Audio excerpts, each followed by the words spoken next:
Hello everyone, my name is Dr. Brian Campbell. I wanted to tell you a story, a pro-life story, because I think you'd be very interested in it.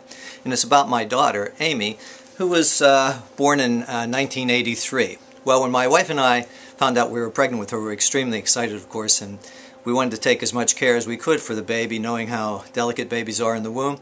So Claire ate everything that she should eat, and we did everything perfectly, at least we thought so. And then we went to the little Moz classes and learned breathing techniques, and while I was there I decided, you know what, I should try to teach my wife Claire some breathing techniques because I knew how to use those as a psychologist.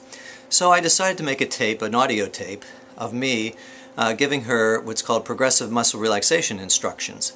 So basically this technique involves tensing your muscles and then relaxing your muscles while at the same time taking a slow, deep breath. It's sort of like this. Tense.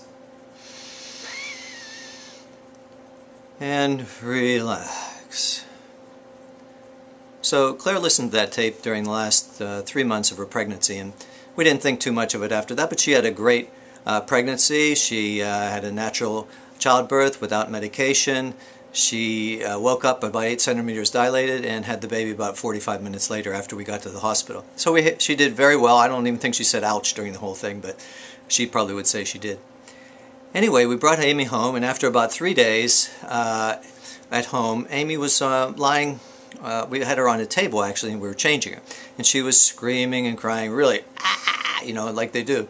So Claire said, well, what should we do? And I said, I don't know. So I looked over to Amy, looked down at Amy, and I said, Amy, relax.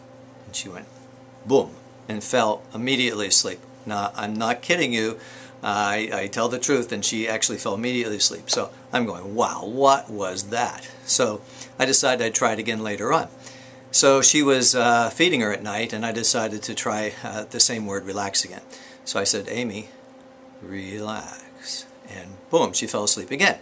Then for a third time, she was in a bassinet, because my wife was breastfeeding her, and she was in a bassinet in our room, and she started screaming and crying again. I didn't even get up this time. I simply said, Amy, relax.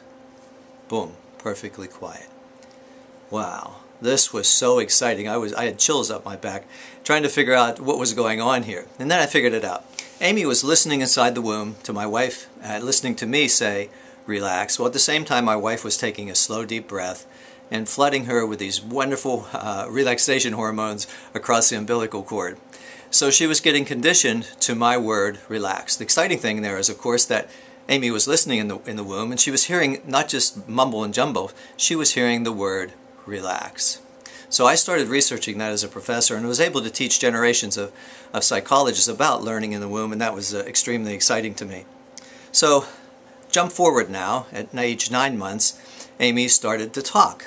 She's talked very early, and she was very clear in her talking, and she rapidly progressed in talking. So one day, she was 2.5, and she came home from the zoo. And she said, Daddy, when I was waiting on the monorail, I peeked through the fence like this, and when I opened my eyes, I saw a rhinoceros. That was age 2.5. Unbelievable. I also taught developmental psycholinguistics, so I knew that that was an incredible thing for a 2.5-year-old to say. So we were excited about that, and Amy went on and progressed and did very well, and was a nurse and extremely bright young girl, and she has 3 children now. Two children and 1 in the womb right now. So we're excited about that, and we're looking forward to our new grandchildren. I thought you'd like to hear that story about learning in the womb and picking up not just general words, but specific words in the womb. And I think that was important for her later development. I thought you'd like to hear that story. Thank you.